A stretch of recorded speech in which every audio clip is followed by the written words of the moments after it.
Bueno, buenos días.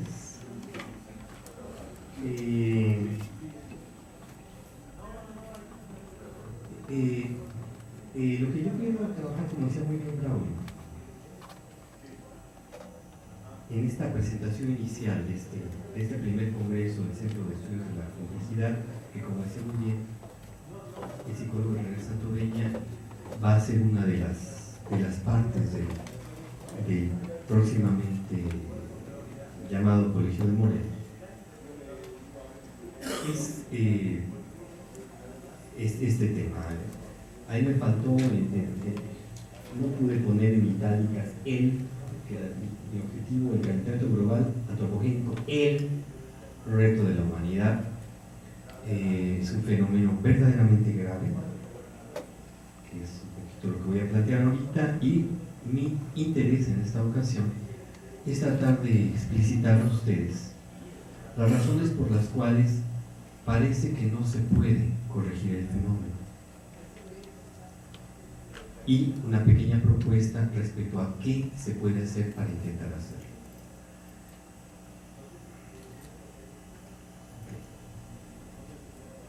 El problema que tenemos es un fenómeno tan grave que amenaza con extinguir a la civilización humana en el curso de más de un siglo.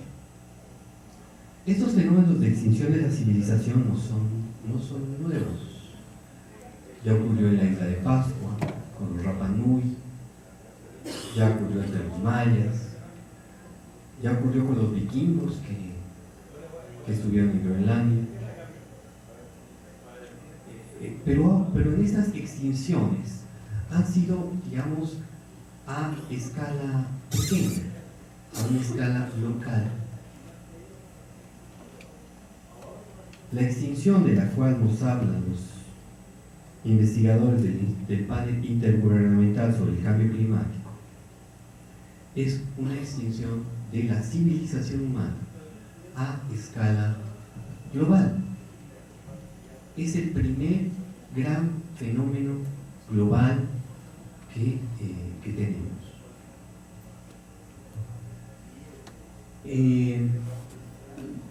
En consecuencia, como dice ahí, miles de grupos a lo largo y ancho de la Tierra están intentando mitigar el fenómeno. Se están construyendo no sé cuántas ecoaldeas, se están haciendo innumerables acciones. La comunidad científica en buena cantidad se está sumando. Si ustedes ven el COP15 que se realizó en Copenhague, la cumbre de las partes del año 2009, se van a encontrar con que reunió a 193 jefes de Estado. Y aquí soy cuidadoso, no dije representantes de naciones, porque no fue en esa ocasión, no sé, el asesor de medio ambiente de la República Francesa o no, fueron 193 jefes de Estado, un poquito por lo que decían hace un momento los integrantes del podio, por la enorme importancia del problema. Sin embargo, lo que se está haciendo a nivel planetario es verdaderamente minúsculo. Entonces uno dice, espérate, está juntando a la comunidad científica, está juntando a los más importantes gobernantes de la Tierra.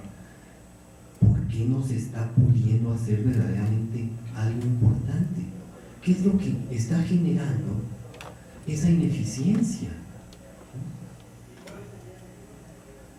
Esa es la pregunta que me animó a hacer esta presentación.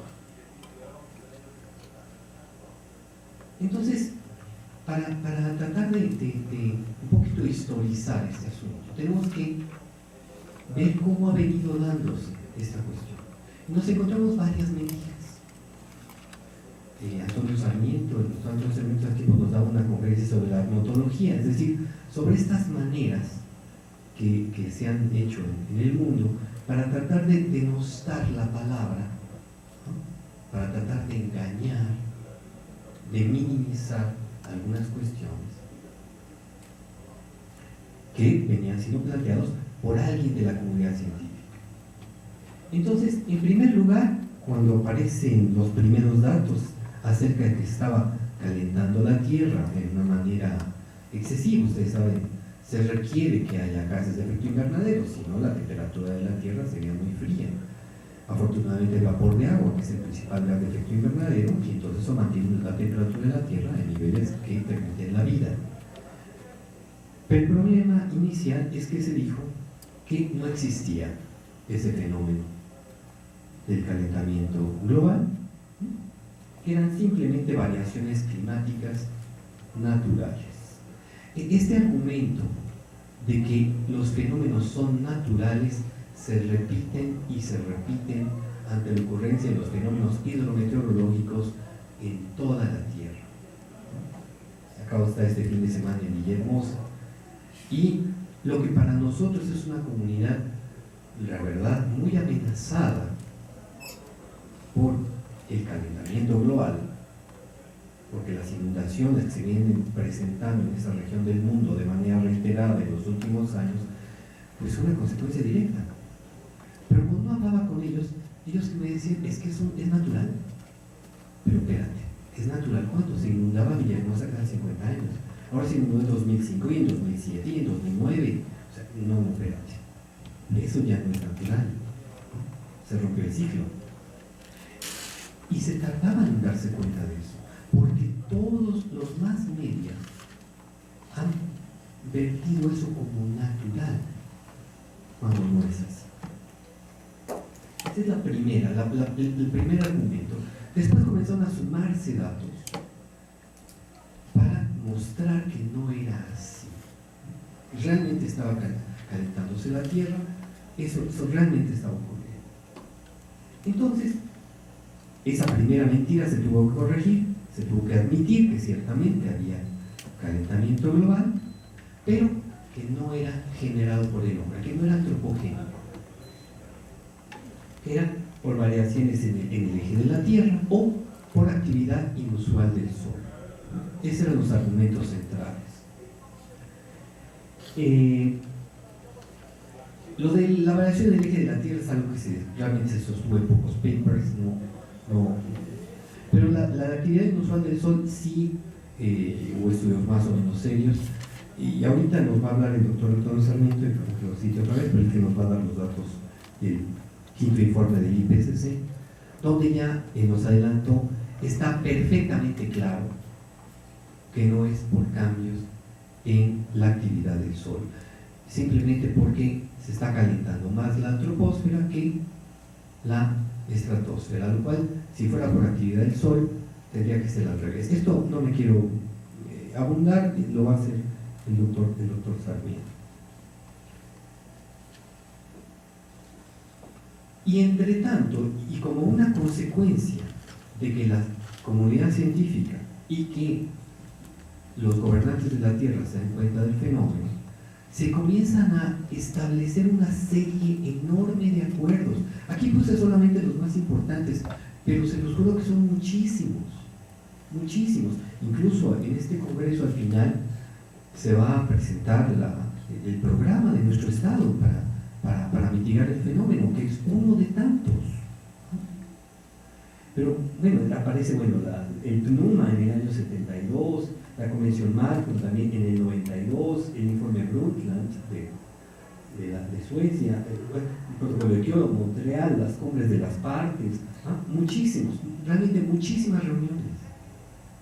Reitero, con resultados prácticamente nulos. Los acuerdos no son vinculantes.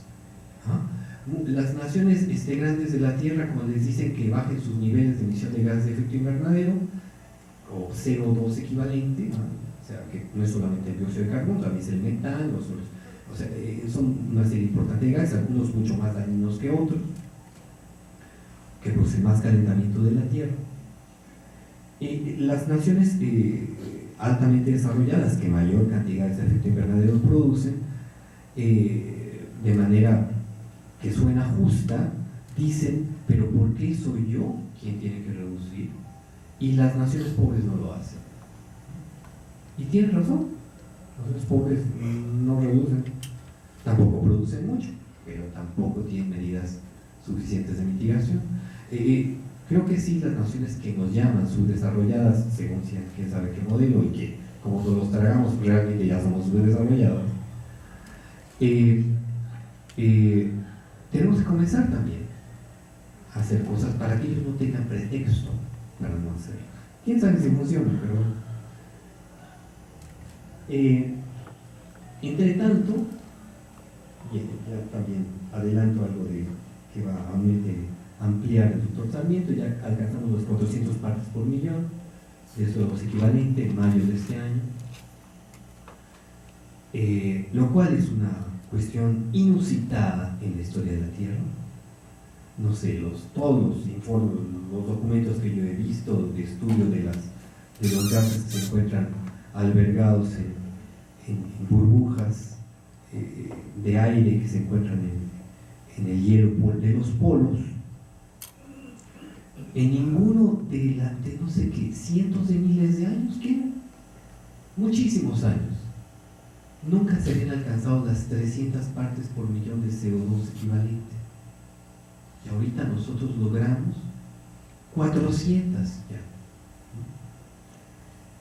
Y en un lapso de tiempo tan corto, que es muy, muy grave el asunto. Hay trabajos, informes del Banco Mundial que están pensando escenarios incluso con cantidades mayores de emisiones de CO2 equivalente. La consecuencia de esto es que los fenómenos hidrometeorológicos, estoy hablando de sequías, de inundaciones, de monzones, de ondas de calor, etc., se incrementan en todo el mundo. Los glaciares, y ese es un poquito la imagen que está de fondo, de toda la Tierra, se reducen. Es una imagen, la de arriba, de 1928, que ustedes ven un enorme glaciar de Sudamérica, y si ustedes ven la imagen de 2004, pues es un lago. El informe del Dr. Stern, el economista inglés, indica que precisamente en las primeras etapas de la crisis derivada del calentamiento global va a aumentar la producción agrícola del mundo. ¿Por qué? Simplemente porque los glaciares se están reduciendo. Y pues la consecuencia es que hay mucha mayor agua en el mundo, agua dulce. Eso sirve para los cultivos y es maravilloso. El problema es que después de que alcancemos los 2 grados centígrados, antes de llegar a los 3 grados centígrados de incremento respecto a épocas preindustriales, ahorita ya alcanzamos casi 1 grado centígrado, aunque estoy hablando del promedio. En las regiones árticas se han alcanzado incluso 3 grados más de temperatura en promedio. Cuando alcancemos 3 grados centígrados, se van a haber derretido todos los glaciares de la Tierra. Y eso es muy grave, porque no es solamente una cuestión de belleza escénica. Los glaciares es el mejor invento que hizo la naturaleza. Aquí sigo las hipótesis de Lovelock, hipótesis Gaia, como si hubiera un organismo que estuviera pensando. Pero cuando la Tierra decidió, sigo con esa metáfora, cuando la Tierra decidió tener agua en los ríos durante todo el año. Si ustedes saben, ustedes están en su casa y quieren hacer un rito, ¿no? Están haciendo el nacimiento de su casa y quieren que eso tenga agua todo el tiempo, o le pongo una bombita, o hago que haya algo que se esté derritiendo todo el tiempo, pongo un hielo y que le dé el sol, y entonces se va derritiendo poco a poco, y siempre el rito que pase por los pastorcitos va a tener siempre agua, pero les va a durar mientras tenga hielo. ¿Qué hizo la naturaleza? Creó el ciclo del agua, y en el ciclo del agua un elemento clave son los glaciares, que están a una altura tal, acuérdense que las montañas repiten el esquema de toda la Tierra. Entonces los glaciares están a una altura tal que se evapora el agua, se congela, en verano decrece y en invierno crece. Y ese es un ciclo que permite que los cursos de agua, que los ríos tengan siempre agua. Es un magnífico invento. El problema es que los glaciares se van a acabar en el año cuando se alcancen 3 grados de temperatura. Entonces ya no hay glaciares, ya no va a haber ríos. El que está más estudiado es el glaciar Gangotri, el que nutre precisamente el río Ganges. Se sabe perfectamente que en el año 2030 ya no va a estar. Es uno de los más vulnerables. Entonces, ese enorme río que conocemos como el Ganges, pues va a ser un río de temporada. Si eso no es una catástrofe, yo no sé qué puede hacer una catástrofe. Además, las pesquerías, bueno, el Ártico se reduce. Ya sabemos, ya lo han indicado los estudiosos del fenómeno, que en el curso de una década, de la próxima década, el Ártico va a desaparecer totalmente. El Ártico, ustedes saben lo mismo que la Antártida. El Ártico es un hielote que está en el Polo Norte. En un verano de los próximos 10 años se va a reducir hasta quedar totalmente disuelto, con lo cual va a aumentar la captación de calor, porque el Ártico, de una manera, por ser blanco, refleja los rayos solares, pero cuando esté el mar azul, pues obviamente va a captar más luz solar, incrementando el calentamiento, y quizás sí, en ese caso, una cosa mucho más grave, que es derritiendo el hielo superficial que se encuentra en Groenlandia.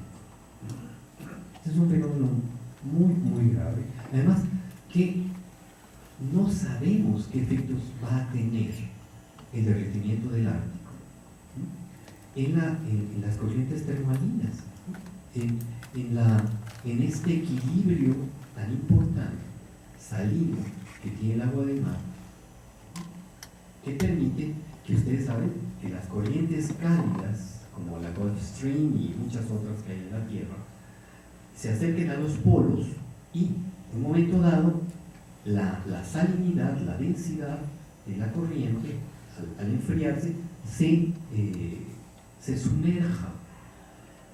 Este fenómeno puede interrumpirse simplemente si se derrite totalmente el Ártico. ¿Cómo se va a enfriar si no hay Ártico? Estamos ante fenómenos nuevos que ya se sabe que vienen, pero que no tenemos la menor idea de qué efectos van a producir. Las pesquerías de todo el mundo decrecen, ¿no? Por sobreexplotación, por locuras que hemos hecho, que es arrojar basura. Ustedes saben, hay 5 islas del plástico. La más grande, la de América del Norte, que está en el Pacífico Norte, es de 2 veces el tamaño de Texas, y es solamente plástico, porque se nos ocurrió una buena idea de sacar petróleo del subsuelo y lanzarlo a la atmósfera, y además hacer plásticos con él. Y esos plásticos, ¿qué hacemos con ellos? Pues echarlos al mar. Y cuando los pellets, los que están hechos los plásticos, se van separando poquito a poquito, se los comen los peces porque se parecen mucho al plancton, y estamos contaminando los peces de todo el planeta Tierra. Y además, cuando se rompe una como la que hizo Halliburton y British Petroleum, una planta de explotación petrolera en el Golfo de México, se les ocurre echar Corexit 500 para que no se notara que había un derrame de petróleo simplemente enorme, y se generan unas bolas que están entre 300 y 500 metros bajo el nivel del mar. ¿Pero qué están? Sabemos que hay una serie de bacterias y enzimas que reducen el petróleo, lo sabemos, lo conocimos cuando pasó el accidente del Stock, pero no sabemos si esas mismas bacterias son capaces de reducir el petróleo mezclado con el Corexit. No hay ningún dato de eso. O sea, han ocurrido una serie de fenómenos en la Tierra terribles que simplemente ya no sabemos qué va a pasar con eso. Además del calentamiento global, está desde el informe de antes del 2007, del IPCC, decrece por cada grado de temperatura que aumente el calentamiento global respecto a épocas preindustriales, va a decrecer un 10% de la producción agrícola. Y si ven ustedes el informe del IPCC del 2007, se espera que para el si no hacemos nada, trabajar as usual, o sea, como si de no hacer nada, va a aumentar la temperatura en 6 grados para fin del siglo XXI. 6 grados, entonces es decaimiento de la producción agrícola en un 60%. Ese escenario no es nada agradable. La FAO, vean los informes de la FAO, en este momento está en su nivel más bajo de reservas de toda la historia de la FAO, que es un organismo que precisamente se encarga de llevar alimentos a las regiones más pobres de la Tierra, cuando tienen sequías, a la África subsahariana, etc. También porque están produciendo biocombustibles.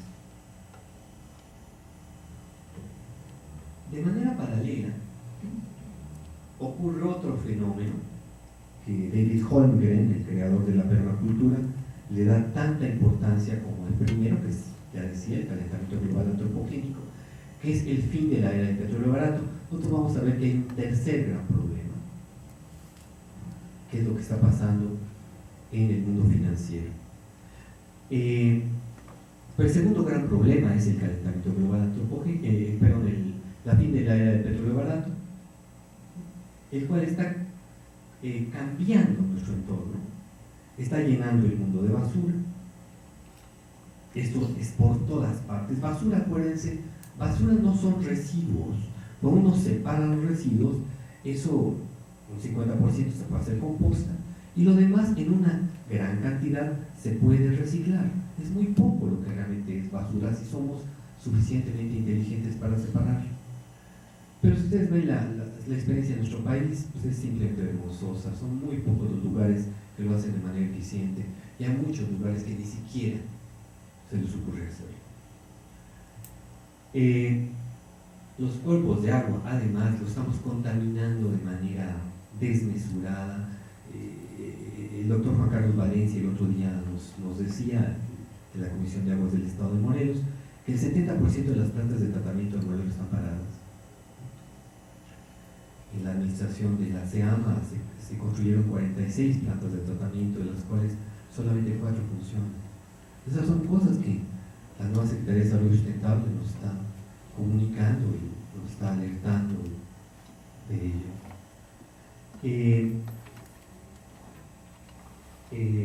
Aparecen además una serie de monstruos químicos, dioxinas, bifenilos policlorados, organismos genéticamente modificados, muchísimos, que dañan la salud humana, que dañan a la tierra, que contaminan, ¿no? Que nos estamos comiendo. El cáncer ha aumentado en Francia en los últimos 25 años en un 93%. Y otra vez vuelvo a la nación francesa porque tiene estudios muy cuidadosos de salud pública. En 30 años el cáncer viene aumentando en esa nación 1.1% anualmente. Y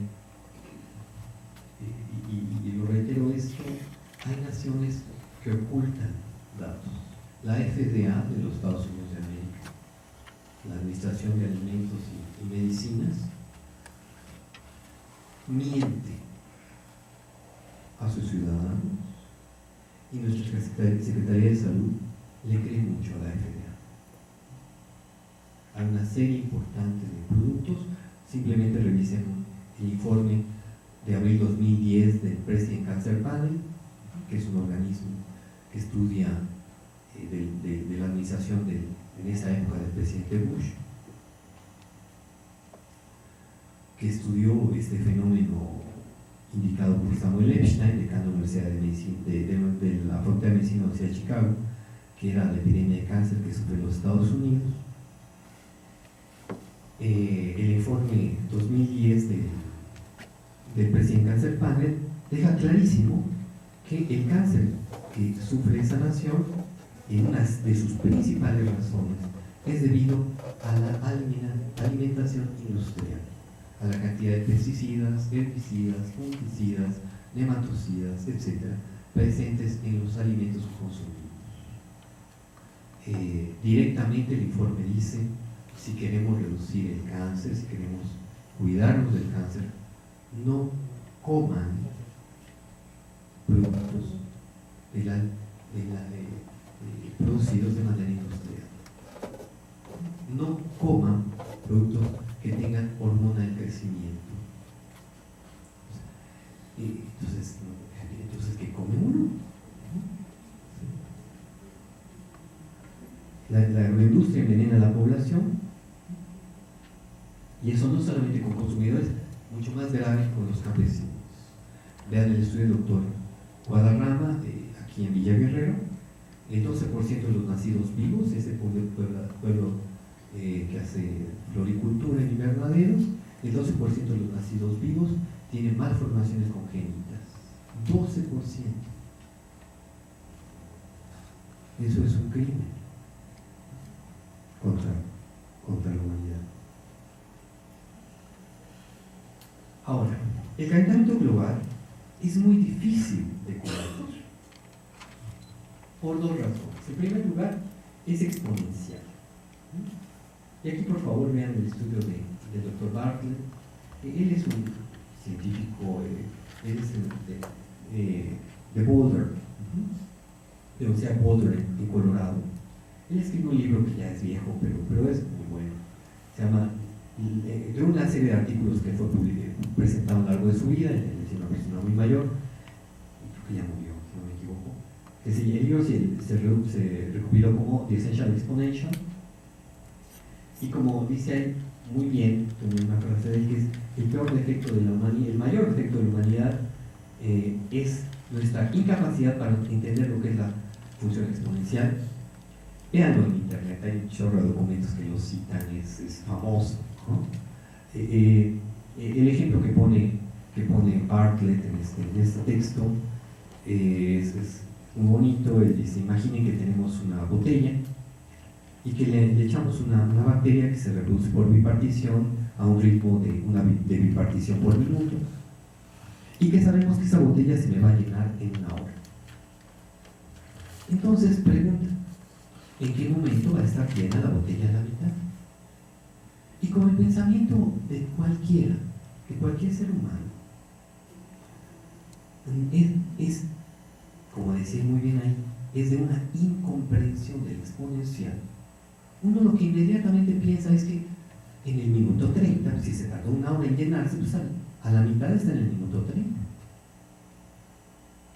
Pero él nos dice, no, espérate, acuérdate, es bipartición por minuto. Entonces el minuto 59 está a la mitad, porque todas se biparten, y entonces al siguiente minuto está llena. Entonces, al minuto 60 está llena, al minuto 59 está a la mitad, al minuto 58 está una cuarta parte, al minuto 57 a un octavo, al minuto 56 a un 16avo, al minuto 55, 5 minutos antes de la catástrofe, está a un 32avo. Si yo soy una bacteria, que estoy en mi botella, y veo que estamos nada más un 32avo llenando la botella, nunca me voy a imaginar que 5 minutos después se me acabó el espacio vital. Los fenómenos exponenciales no son comprensibles para la humanidad, como dice muy bien el doctor Bartlett. Y así funciona el petróleo, así funciona, o sea, la destrucción del planeta, el crecimiento de las plagas, así funciona. Y lo peor, y aquí tenemos abajo, vean las imágenes, un glaciar, fíjense la rapidez, cómo está en el año 89 y gana diferencia con el 2005. Esta es la pérdida de glaciares, no es la imagen del 28. Estos son solamente menos de 20 años de pérdida de un glaciar. Lo peor de todo esto es que mitigar el calentamiento global afecta los intereses de las más grandes corporaciones de la Tierra: petroleras, automovilísticas, industria militar, industria alimenticia, farmacéutica.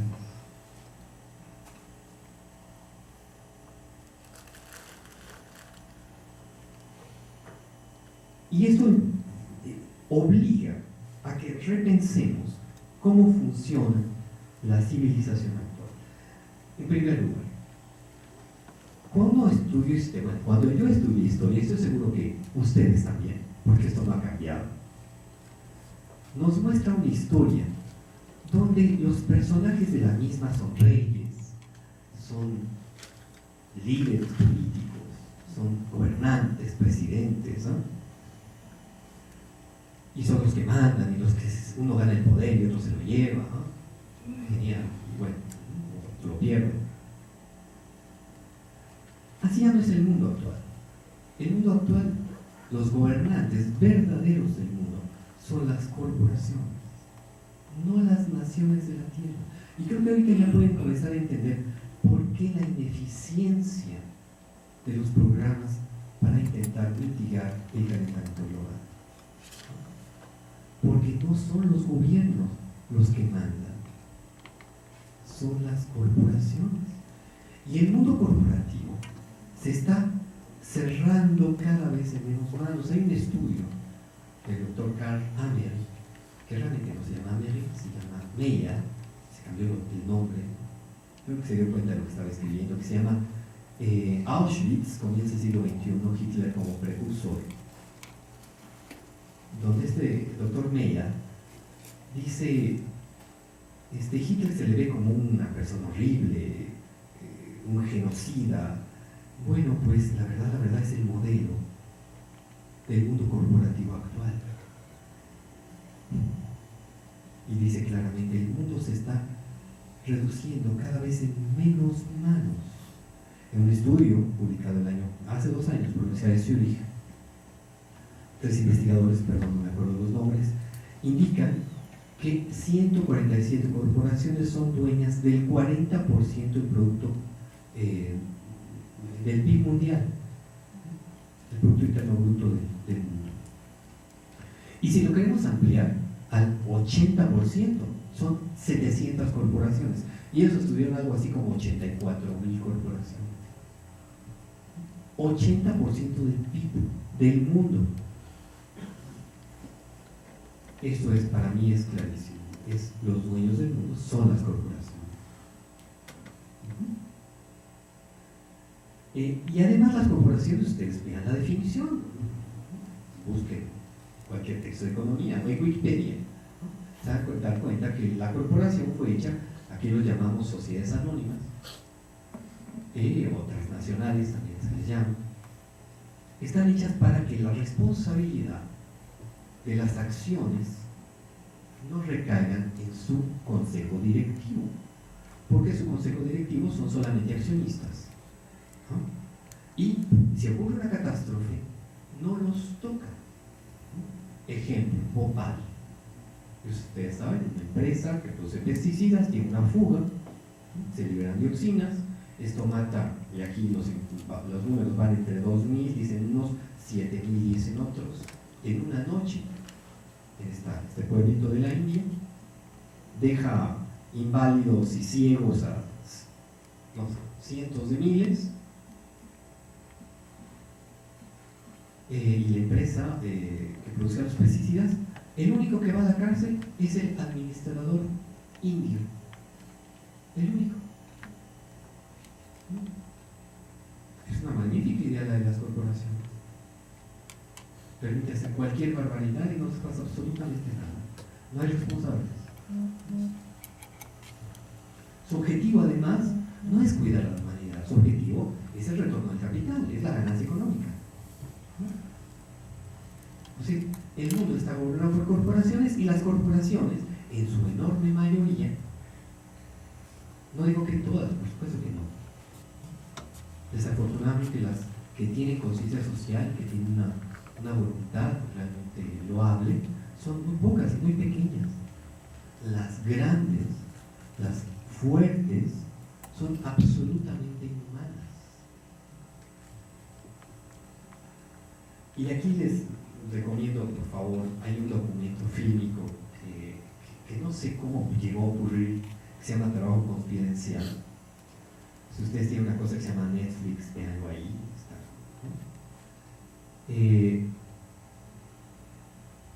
En ese documento se muestra cómo la burbuja financiera que actualmente existe en el mundo, que cuando estalle va a ser mucho peor que la del 2008. La del 2008, ustedes saben, dejó a 30% de la gente en la calle, o sea, produjo desempleo en un 30% de la población.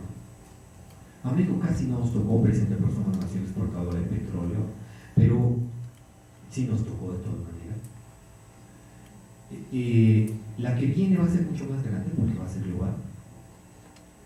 Y lo interesante es que cuando uno ve ese documento fílmico que les decía, se encuentra a Dominique Strauss-Kahn, que es un hombre del mundo de la economía a nivel internacional, ha estado en organismos internacionales financieros.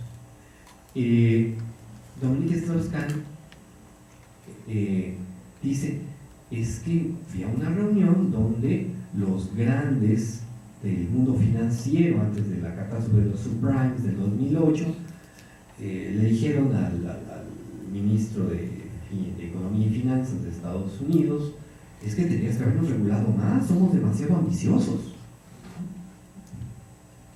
Es que no me puedo controlar, así soy, es mi naturaleza. Y le dijeron, oiga, esta es la primera vez que alguien nos lo dice.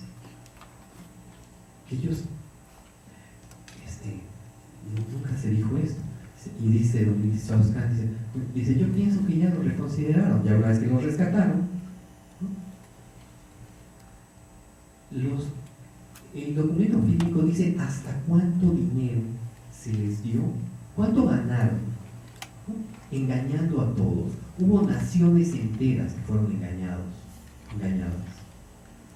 Y una vez que realizan esa tarea vergonzosa, los dejan salir de sus empresas con millones de dólares. Es muy, muy interesante el documento, porque además dice, el estudio mismo de la economía se ha corrompido, está corrupto.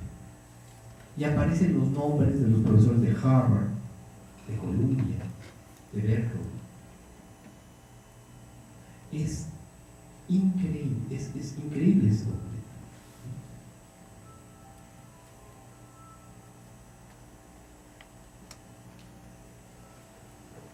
Otra cosa que también, entonces voy concluyendo. El calentamiento global antropogénico es muy difícil de corregir, uno, por ser exponencial, y segundo, porque son las corporaciones las que realmente están gobernando el mundo. Y finalmente a las corporaciones no les interesa la humanidad. La imagen es de Bhopal. Y hay miles de imágenes de lo que pasó en Bhopal. ¿Cuál es nuestra única oportunidad?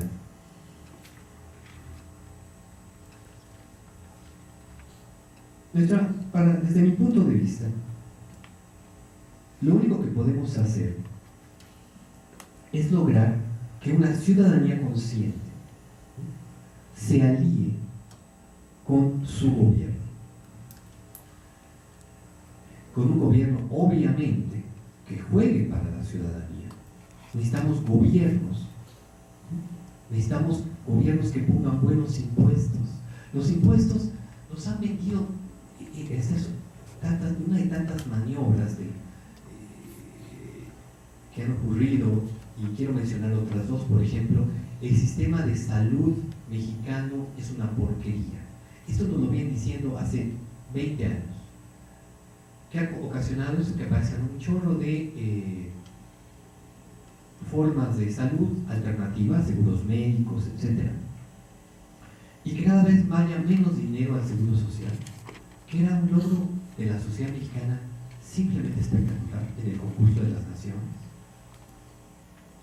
Lo mismo han hecho con la educación mexicana. La educación mexicana era de tener orgullo hace 30 años. Y han acabado con ella. El gobierno deja de invertir en educación y pululan, aparecen no sé cuántas universidades privadas. Yo me acuerdo muy bien de niño, el que iba a la escuela privada era porque no podía con la escuela pública, era el tontito, o el de la familia muy religiosa que pues, a fuerza tenía que ir con las monjitas. Pero la gente normal, la gente inteligente y normal iba a la escuela pública, ¿no? Y se hacía curar en el seguro social, que además funcionaba bien. Se le comienza a recortar el presupuesto y se hace una campaña a la par de que eso no sirve, de que es de baja calidad. Y como se le corta el presupuesto, pues sí es cierto. Son campañas muy interesantes. Las denuncia muy bien Naomi Klein en un libro que se llama La doctrina del shock. Por favor, véanlo, es un texto realmente una calidad excepcional si uno quiere entender qué es lo que ha pasado en este México en crisis desde hace 30 años. Si nuestra ciudadanía se alía con un gobierno que realmente logremos que sea ciudadano y que lo forcemos a obrar en favor nuestro y no que esté apoyando a las transnacionales, Monsanto, no sé, ahorita llega esta nueva reforma energética que si ustedes ven sigue siendo, bueno, el PAN querría que se fuera peor, o sea, ya vieron ustedes las declaraciones de Madero, ellos querían una desregulación y una entrada de capitales mucho más abierta. Esta es bajo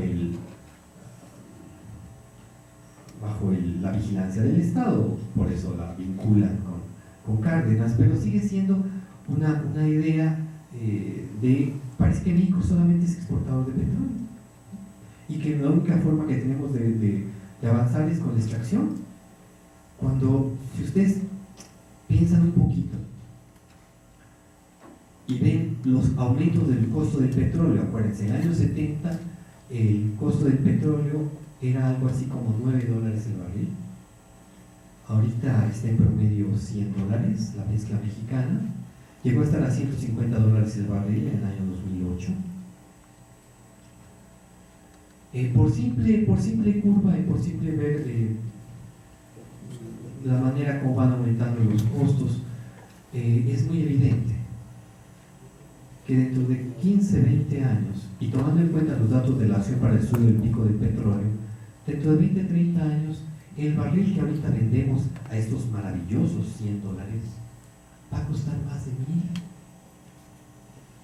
Si realmente queremos hacer una política energética de calidad, tenemos que estar gastando esos $169 mil millones en instalar plantas de energía renovable en todo el país,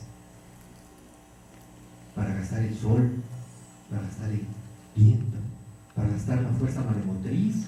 Tenemos un sitio maravilloso en las costas de Baja California, y dejar de gastar el petróleo. Eso sí que sería una visión de largo plazo, porque estaríamos ahorrando, manteniendo el petróleo que tenemos en buena cantidad de aguas húmedas para que nuestros hijos y nuestros nietos obtuviesen ganancias realmente de calidad por ese recurso. Y además estaríamos emitiendo menos cantidad de gas de efecto invernadero en la atmósfera. Entonces, si logramos esta unión de la ciudadanía con su gobierno, podemos aspirar, podemos soñar con mitigar el calentamiento global y mantener en ciertos límites para que, y perdón, lo tengo que decir, para que acabe el fenómeno solamente con la mitad de los seres humanos vivos actualmente. Les debo decir que el peor panorama, ya lo dije, es aumento de 6 grados y extinción de la civilización humana, ¿no? No se puede evitar el fenómeno, ya no se puede. Como dije, ya alcanzamos las 400 partes por millón. Están haciendo cálculos de que esto lo va a decir mejor Tony, que se va a hacer con 550 partes por millón. Eso es una locura. El doctor James Hansen, que era ex NASA, ¿no?, decía, con 450 partes por millón los cambios son inerciales, no se va a poder detener. Es absurdo pensar que vamos a tener 550 partes por millón y no va a pasar nada, o no va a pasar nada grave. Que viene una crisis, esto es, lamento, reitero decirlo, es imposible de quitar. La crisis viene, pero si somos suficientemente inteligentes va a ser una crisis mitigada, porque además no va a ser igual en todas las regiones de la Tierra. Piensen, la India, que ahorita incrementa su población y tiene mucha agua y tiene por tanto mucha producción, pues es de glaciares del Himalaya que se van a acabar cuando tengamos 3 grados de temperatura más. Y eso pues no son muchos años. Esa región, que ahorita tiene casi 1.000 millones de seres humanos, se habla solamente de la India, pues va a tener una pérdida terrible. Nuestro país no está tan sobrepoblado. Quizás esta región se mantenga, no un 50%, eso estoy hablando en promedio, vamos a tener un porcentaje mayor, pero eso depende de lo que hagamos. El futuro, acuérdense de Heidegger, el futuro no es algo que esté más allá. Heidegger dice, el tiempo humano es un tiempo colapsado en el presente. El futuro se construye ahora. El futuro está ahora. Depende de lo que hagamos ahora, es lo que construimos. Entonces, para mitigar el calentamiento global, no podemos evitar la lucha contra el capitalismo. Eso es lo que yo estaba denunciando con las corporaciones. El capitalismo es el gran, por eso lo puse con mayúscula, problema de la humanidad, porque necesariamente implica la desigualdad, necesariamente implica la anomia social. Aquí hay un principio que lo toma el doctor Jorge Riffman: si algo no puede ser adquirido por todos, es mejor no producirlo. Y aquí podemos hablar de coches, podemos hablar de lo que quieran. Si todos los chinos no pueden tener un coche como Estados Unidos, entonces mejor que nadie lo produzca, porque va a generar desigualdad. Y la desigualdad, como decía muy bien Brenda Valderrama hace rato, la desigualdad es lo que genera inseguridad. ¿Cuál es la ventaja que tiene la nación desarrollada respecto a nosotros? Que el vecino tiene lo mismo que yo tengo. Hay poca variación. ¿Para qué le robo si tiene lo mismo que yo tengo? ¿Para qué me arriesgo? El problema es que en México, ustedes saben, la desigualdad es por tabulador.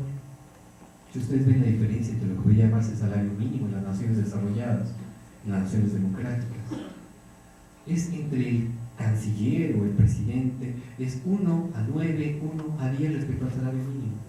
Si ustedes ven eso en México, no es 1 a 9, es 1 a 100, 1 a 150. Eso es desigualdad por tabulador. Mientras no luchemos contra la desigualdad, ¿cómo se va a quitar la inseguridad? Necesitamos de ciencia y gobiernos que trabajen para la ciudadanía, no para las corporaciones.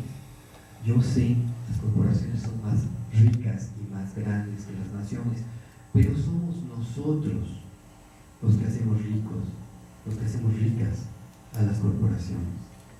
Somos nosotros los que compramos a General Motors, a Bimbo, a Coca-Cola, somos nosotros. Es una gran diferencia. Necesitamos una ciudadanía que supere la estupidez generalizada, el entretenimiento, ¿no?, el consumismo, la idea de compra y tira, la apatía política, que realmente se incorpore políticamente, que posea paternidad responsable. Ya no es posible, ¿no?, como decía un gobernador de Morelos, del cual prefiero no acordar, ¿no?, que decía, es que debemos tener todos los hijos que Dios me dé, ¿no? Eso era válido, sí, antes, ya no se puede. Somos ya 7.000 millones de seres humanos en la Tierra, vamos a ser 8.000, y aunque, acuérdense de ese estudio de los años 80, hay suficiente alimento en el mundo, de problemas de distribución, El problema es que ustedes comparan esto con los últimos reportes de la FAO. Ya no es cierto. Lamento decirlo. Eso a nosotros nos llenaba de regocijo hace algunos años, el pensar que la cuestión era solamente distribución. Ya no es así. Cada vez hay menos producción en el mundo y va a ser aún menos conforme aumente el calentamiento global. Sigue creciendo la humanidad. Eso es un problema. Entonces, sin ese profundo cambio de conciencia, nunca lograremos mitigar el calentamiento global. Y termino con una frase del doctor Jorge Rickman, que es profesor de filosofía moral de la Universidad Autónoma de Madrid. Lo leo, está un poquito lejos, dice: técnicamente es posible fabricar bombillas eléctricas que duren 100 años, lavadoras eléctricas que duren más de un siglo, y esa posibilidad técnica se convierte en una necesidad si es que queremos conservar los beneficios de eso que llamamos civilización y generalizarlos al conjunto de la humanidad. En el lejísimo trance histórico donde nos hallamos. Pero lo que es técnicamente imposible y necesario desde la perspectiva del bienestar y la emancipación humana, resulta inviable bajo el capitalismo, socioeconómicamente imposible. Para que gire sin fin la rueda de la producción y el consumo, las mercancías han de incorporar su obsolescencia programada. Este sistema solo puede funcionar con bombillas que se funden a los 6 meses de uso, con lavadoras que duran 5 años.